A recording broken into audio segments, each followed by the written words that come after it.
Students, welcome to my YouTube channel keep studying learning and exploring. আশা করি তোমরা সবাই খুব ভালো আছো। তোমরা যারা ক্যালকাটা ইউনিভার্সিটি স্টুডেন্ট, তোমাদের তো সেমিস্টার 1-এর পরীক্ষা সামনে চলেই এলো। আশা করি জোর কদমে প্রিপারেশন নিচ্ছ। আচ্ছা, ডিএসসিসি পেপার থেকে মানে ডিএসসিসি 1 পেপার থেকে আমি কিছু ইম্পর্টেন্ট কোয়েশ্চেন্স তোমাদের সুবিধার জন্য রেডি করেছি। না শুধু যে এইগুলো পড়েই চলে যাবে তা নয়, তোমরা পুরো সিলেবাসটাই ভালো করে পড়বে, তবে এই প্রশ্নগুলোর উপর তোমরা বেশি করে জোর দেবে। যারা চ্যানেলটা এখনো সাবস্ক্রাইব করোনি, আমি বলবো প্লিজ তোমরা সাবস্ক্রাইব করো এবং বন্ধুদের সাথে এইসব ভিডিওগুলো শেয়ার করে দাও, যাতে তোমাদের সাথে সাথে তোমার বন্ধুরাও উপকৃত হয়। তো চলো তাহলে শুরু করা যাক। প্রথমেই 15 নম্বরের প্রশ্নগুলো আমরা একটু দেখে নিই। আচ্ছা, প্রথম যে প্রশ্নটা রেখেছি যে describe the various process of weathering with the help of diagrams.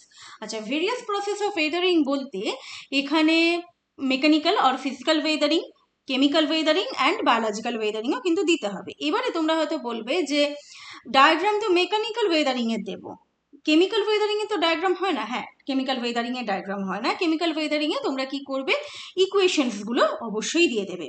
Carbonation, oxidation, hydrolysis, এগুলো যে ইকুয়েশনসগুলো রয়েছে, যে ইকুয়েশনসগুলো ইজি হবে তোমাদের কাছে, সেগুলো তোমরা কিন্তু অবশ্যই দিয়ে দেবে। ঠিক আছে? আচ্ছা, অল্টারনেটিভলি আমি যে কোয়েশ্চেনটা রেখেছি, describe the mechanical process of weathering with proper diagram and suitable examples. হ্যাঁ, এইখানে কিন্তু তোমরা অবশ্যই ডায়াগ্রাম দেবে এবং এক্সাম্পলস দেবে। কোন ধরনের ওয়েদারিং আমরা কোন ধরনের রক টাইপসের উপর দেখতে পাই, রক স্ট্রাকচারের উপর দেখতে পাই, বা কোন জায়গায় দেখতে পাই, সেই রকম এক্সাম্পলস।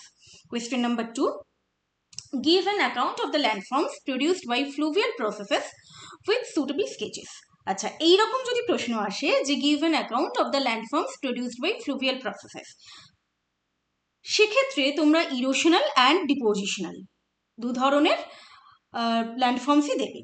আর যদি এরকম আসে যে give an account of the landforms produced by the river in the upper or mountainous course, তাহলে শুধুমাত্র আপার কোর্সে যে ধরনের আমরা ল্যান্ডফর্ম দেখতে পাই, আপার কোর্সে ল্যান্ডফর্ম মানে অনলি ইরোশনাল ল্যান্ডফর্ম। ঠিক আছে? আবার এরকমও আসতে পারে, অল্টারনেটিভলি আমি রেখেছি give an account of the landform produced in middle and upper course of the river with proper diagrams. মানে যখন থেকে নদীর আর কি মিডল কোর্স শুরু হচ্ছে, যেমন একদম অ্যালুভিয়াল ফ্যান থেকে এদিকে ডেল্টা পর্যন্ত, তার মাঝখানে তোমার ব্রেডেড রিভার আসবে, অক্সবো লেকস আসবে, ন্যাচারাল লিভিস আসবে, ঠিক আছে, ফ্ল্যাট প্লেন্স আসবে, এটসেট্রা। আমার অনলাইন ক্লাস চলছে, যারা আমার কাছে অনলাইনে অ্যাডমিশন নিতে ইচ্ছুক, আমার ডিসক্রিপশন বক্সে নাম্বারে অবশ্যই যোগাযোগ করে নিও। তোমাদের ফার্স্ট সেমিস্টারের ক্লাস শেষ হলেই আমার সেকেন্ড সেমিস্টারের ক্লাস শুরু হবে। Question number 3, explain the layers of the atmosphere according to temperature. তার মানে according to temperature মানে troposphere, stratosphere এইভাবে লিখতে হবে। আর যদি এরকম আসে explain the layers of the atmosphere on the basis of chemical composition, তাহলে heterosphere, homosphere এইভাবে লিখবে। Next, explain the factors controlling soil formation with examples. এখানে only podzol soil-এর মানে এটা তোমরা লিখবে, সয়েল ফরমেশন আর সয়েল প্রোফাইল। আমার এখানে অ্যাড করতে ভুলে গেছিলাম, মানে পর্জল সয়েলের প্রোফাইল আর পর্জল সয়েল ফরমেশন কিভাবে হচ্ছে সেটা তোমরা লিখবে। আচ্ছা, classify maps with proper definition of each. Next question, elucidate the interior of the earth in relation to seismic wave. মানে ভূমিকম্প তরঙ্গের সাপেক্ষে আমরা এই যে পৃথিবীর অভ্যন্তরের যে স্তরগুলো শ্রেণী বিভাগ করছি সেইটা। আচ্ছা, describe plant adaptation and distribution in relation to water availability. Next question, define biome and classify it. কতগুলো বায়োম রয়েছে সেটা কিন্তু তোমাকে ক্লাসিফাই করতে হবে। খুব ভালো হয় যদি ওয়ার্ল্ডের একটা ম্যাপ দিয়ে সেটা বুঝিয়ে দাও, এবং সেই বায়োমের ক্যারেক্টারিস্টিক্সগুলো লিখতে হবে along with definition of biome. Next question, which type of hazard is predominant in hilly areas and why? আচ্ছা, কি ধরনের হ্যাজার্ড আমরা এখানে দেখতে পাই?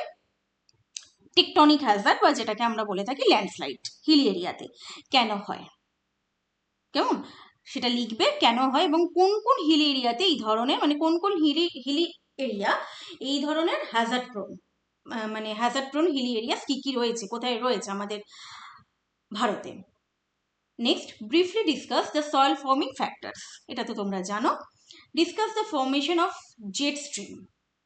জেট স্ট্রিমের ফর্মেশন যে স্টেজগুলো রয়েছে সেইগুলো এখানে লিখতে হবে। এরপরে চলে আসি 5 মার্কসের question. What are the different methods of map scale representation. তোমরা কিন্তু প্রিভিয়াস ইয়ারের মানে CCF এর 2 বছরের কোয়েশ্চেনও ভালোভাবে দেখে যাবে, কেমন?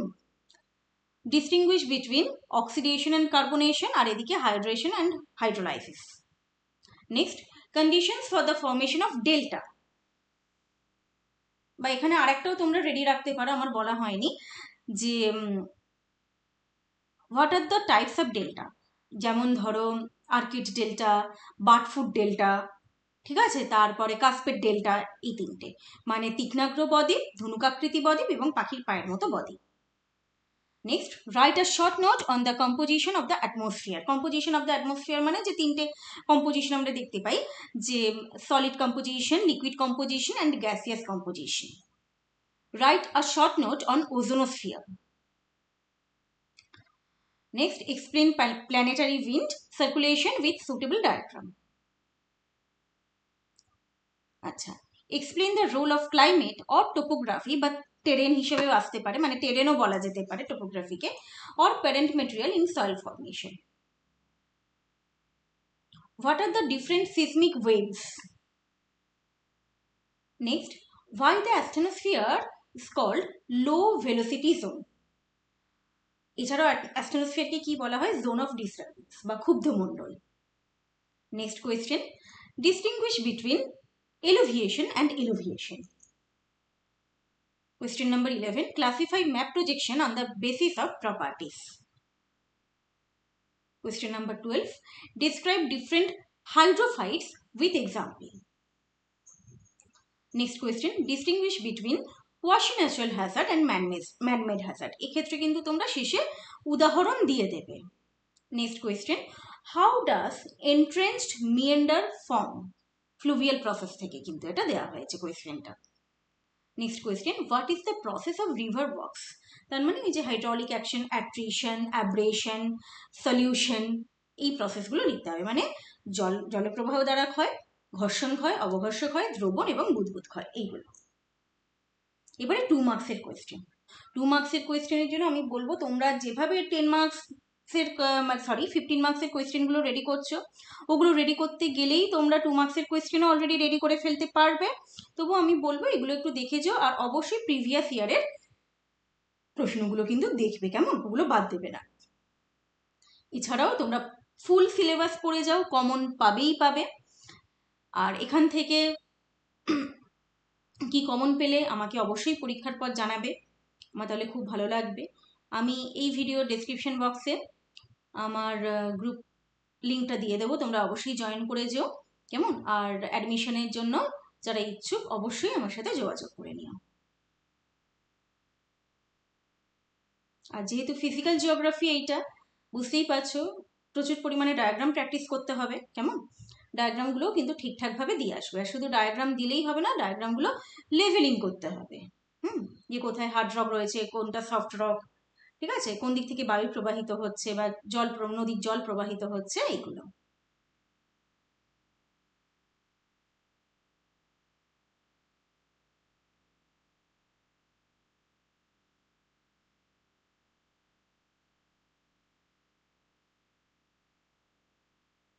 খুব ভালোভাবে তোমরা প্রিপারেশন নাও এবং ভালোভাবে পরীক্ষা দাও। নেক্সট ভিডিওতে আমি এসিসি পেপারের ওপরও এরকম কিছু ইম্পর্টেন্ট কোয়েশ্চেন্সের ভিডিও তোমাদের সামনে নিয়ে আসবো। ভালো থেকো সবাই, অল দ্য বেস্ট।